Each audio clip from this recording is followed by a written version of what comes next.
My name is Nwankwo Chibes. I'm from Ebonyi State. I got to join this ministry 2021. Then the whole thing started last year when these are my family, my woman, and my brothers that we travel together. So the whole thing started last year when I tried to look for visa to Europe. I tried to get visa many countless of times, but after the whole thing, they would deny me visa. Then my friend looked it as if the thing will not work. Then he now said that I should enter road to Morocco. Then when I started the journey, I entered from Algeria to Morocco. From Morocco, then for me to enter Spain, we are up to 100 and something people. But Igbo people inside are 35. The snow is much. And most of us, we didn't have anywhere we can stay. Everywhere is desert and bush. Then we spent up to a week and inside the snow. Many have gone. Most of our Igbo brothers and our friends that we travel together from Zion here to Morocco, most of them have already gone. Then remaining 5 of us. Then 5 of us that remaining, 2 of us, I and one of Anambra guy, the person would have been here today, but because of his family, they said that he should not come to Zion. That he cannot make it again. They now pray for us that let our soul rest in peace. They now move on. Then when they move on, I started crying, calling God of Zion and Ebukobi that I'm a Zionite. I have paid a lot of sacrifice. I have sowed a lot of seed because of this movement, that even though that I will not be able to make this journey again, let it spare my life and give me second chance to see Nigeria again. That if I die here, and as only son I am, that means my own family life have already gone, because in my family are asking us what is going on. We now take the man to where our brothers died. So then when the man seen their bodies lying on the ground, the man was like crying, the Arab man. So when the Arab man picked phone and started calling police, that there are people here that is dying, they need to be saved. So you people have to rush and save these people. So when after some like 30 minutes to 1 hour, police now arrive where we are and because before then I didn't know where I am again, because all my body everywhere stiff, all my ankle everywhere stiff. So when they take us to hospital, it takes me up to a week for me to open my eyes. After they are trying let us even have a breath. So after 1 week, I now started opening my eyes. So they were like interviewing us. I don't know how to speak Arab and French. So they were like calling a woman from UK that's speaking English. She's a nurse. So when the woman is trying to interview us, so the woman said that it's something that they will take us to another big hospital. That is not something that they will treat us here. So when they take us to the office, they say that our leg is damaged already, started smelling. Then they have to cut our leg for us to survive this snow from our nail, our 2 nails. They have to cut it off for we to survive the issue. So when I started crying that, okay, if that should be the case, let them give me 3 days to reach my family and tell my family what is going on, that yes, I could not be able to make the journey again. So they said, okay, before we sign, then they have to give us 3 days. So that 3 days, I started looking for one of a Mali guy that's speaking French, that the guy still have the same issue, but his own surgery have been done already. So I now asked of him to help me and give me his phone. Then the guy now gave me his phone. I now log in, searching for Zion, Night of Open Heaven. So that 3 days I was like crying, calling God of Zion, you should not allow my 2 nails to be cut off because of the sickness. Even though that I didn't make the journey again, you have to give me second chance and know for these people to know how they will treat this issue.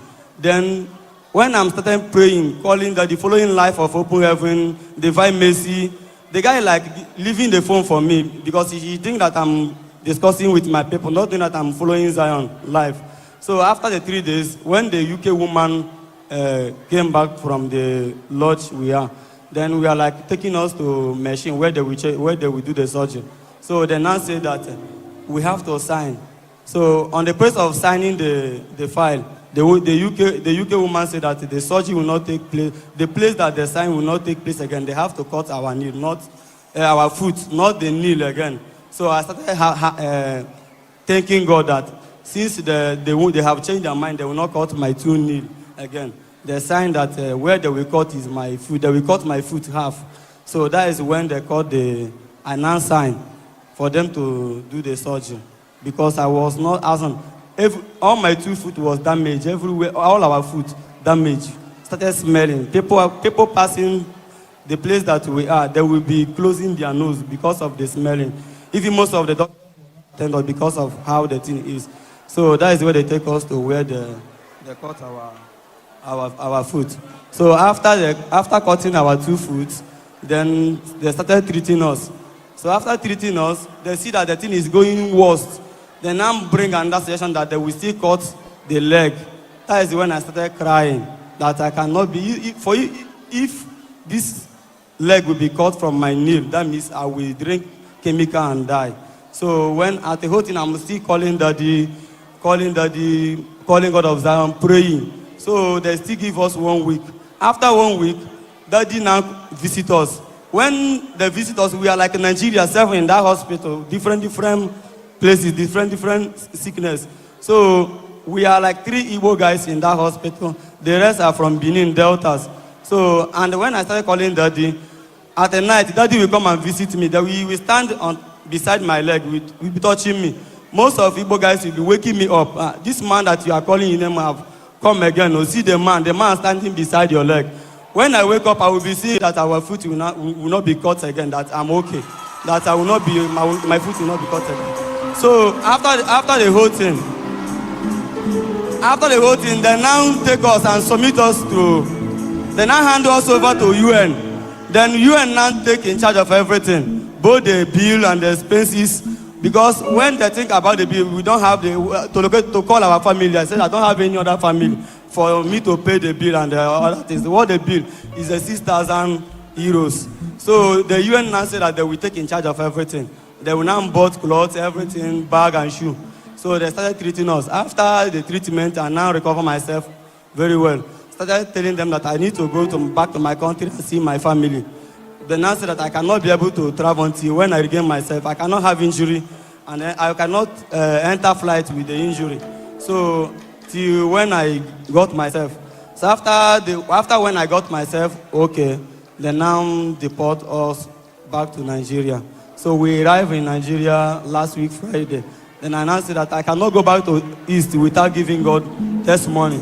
This testimony, because if I go back to East without giving God testimony, that means God will not be happy with me.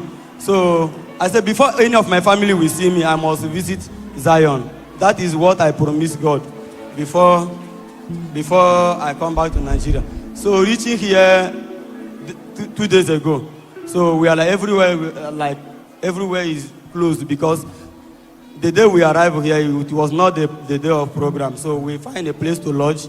So today, they were like intervene us. So I told them everything before they now accept me because I didn't have the evidence and the one I have where people died, my phone lost. That is why I could not be able to. But when I started the journey, it's on the media. I give them so you people can see that one.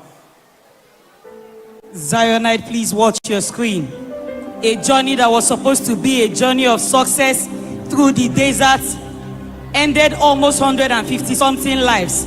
But our brother here came to this ground before he partook in that journey, and after he was supposed to be amputated because of the frostbite he had, he kept calling on this same God of Zion, and he's here now with his remaining 2 brothers that also partook in that journey, but they came back here with their feet. They were not amputated. They did not die in the desert like others. This can only happen here on Zion ground. Zionites, if you know you're happy to be part of this grace, one more time, make a joyful noise.